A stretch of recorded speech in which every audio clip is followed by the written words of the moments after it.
For this first exercise of the chapter, we're going to write two functions, one that computes the tax based on a gross amount, and the second function will calculate a net pay using the tax function we write previously. So let's get started. We're going to call this program chap11ex1.py. So the first thing we're going to do is write our tax function. And in comments, I'm going to show you the tax table. 0 through $240, the percentage tax is 0%. $241 through $480, the tax rate is 15%. And then $481 and greater, the tax rate is 28%. So using that table, we can write the following function. We're going to call our function tax. Our parameter will be amount. And then we just write an if-elif statement. If amount is less than or equal to $240, return 0. Elif amount greater than 240 and amount less than or equal to $480, return amount times 0.15 for the 15%. Else, return amount times 0.28 for the taxed amount. So let's write a quick program just to test the function. We'll say print enter amount. Amount equals int input. And then we'll say print the tax is plus string tax amount. And we'll do it on a couple of even numbers so we can get an idea how the function works.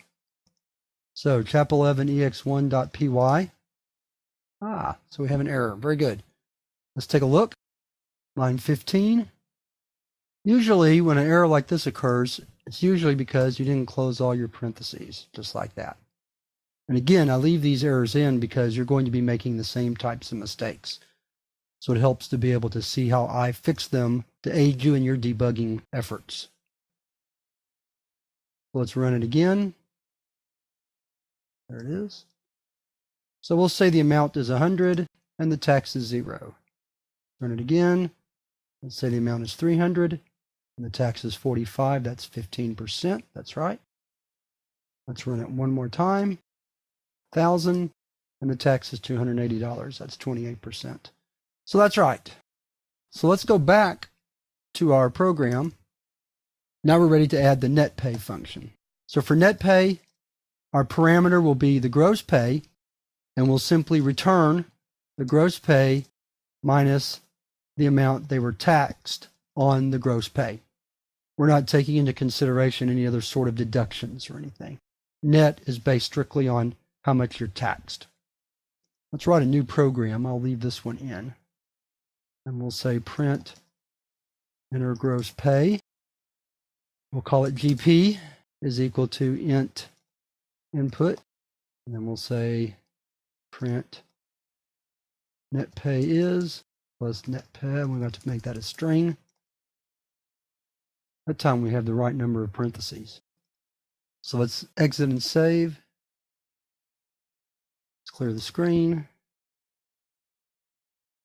So let's say it's $1,000 and the net pay is $720, and that's right because it would have been $280 minus 1,000 to get $720. Let's run it one more time. Let's say 500, and that's correct. Again, because of the 28%, it would be 140. So let's look at the program one more time. So our tax function uses an if-elif to determine and return the tax on a given amount. And our net pay function uses the tax function to determine net pay based on a user's gross pay. So that wraps up this first exercise of the chapter, and now we're ready to move to the second exercise where we're going to revisit computing the factorial of a number.